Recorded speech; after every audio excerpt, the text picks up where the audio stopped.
Өңір жаңалықтарына ойыссақ, ежелгі Түркістан жаңа мүмкіндіктер. Осындай атаумен Түркістан қаласында 28 қыркүйек күні халықаралық және туристік форум өтеді.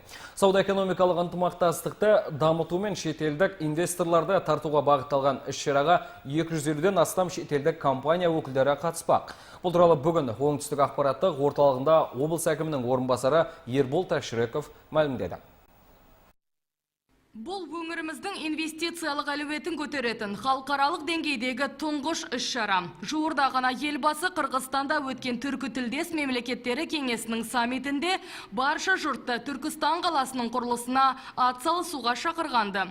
Яғни бұл форум шараға қатысушы инвесторлар арасында үлкен қызығушылық тудырары анық. Құрылыс саласындағы ауқымды жобаларды жүзеге асыруға бағыттайтын тиімді алаң болады, дейді әкім орынбасары. Бізге ең маңызды бүгінгі күні 50-ге жуық Түркістан өңірінің экспорттайтын компаниялар анықталды.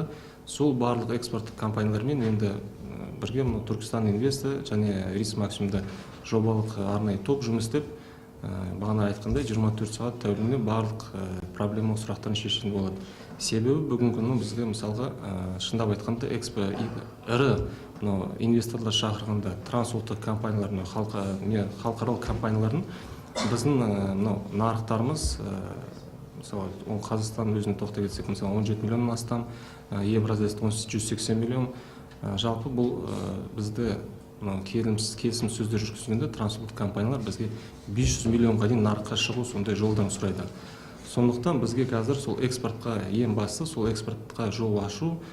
Ербол Қуанышұлының айтуынша Түркістан облысында 2021 жылға дейін 45 жоба қолға алынады. Оның жалпы құны 2 миллиард 200 миллион доллар. 20 жоба шетелдік компаниялардың қатысуымен іске аспақ. Биыл 12 жоба жүзеге асса, 1500-ге жуық жаңа жұмыс орны ашылады деген жоспар бар. Ең басты бағыттары бүгінгі күні айқындалған. Бұл нақты айтып кеткенде туризм саласы, кешен саласы және логистика саласы. Осы үш бағытта нақты жобаларды талқылайтын боламыз. Халықаралық форум аясында B2B форматындағы кездесулер жоспарланған. Онда облысымызға инвестиция тарту бойынша пікір алмасуға мүмкіндік бар. Халықаралық мәжіліске қазірдің өзінде Түркия, Қытай, Жапония және Оңтүстік Корея елдерінің инвесторлары қатысуға ниет білдіріп отыр.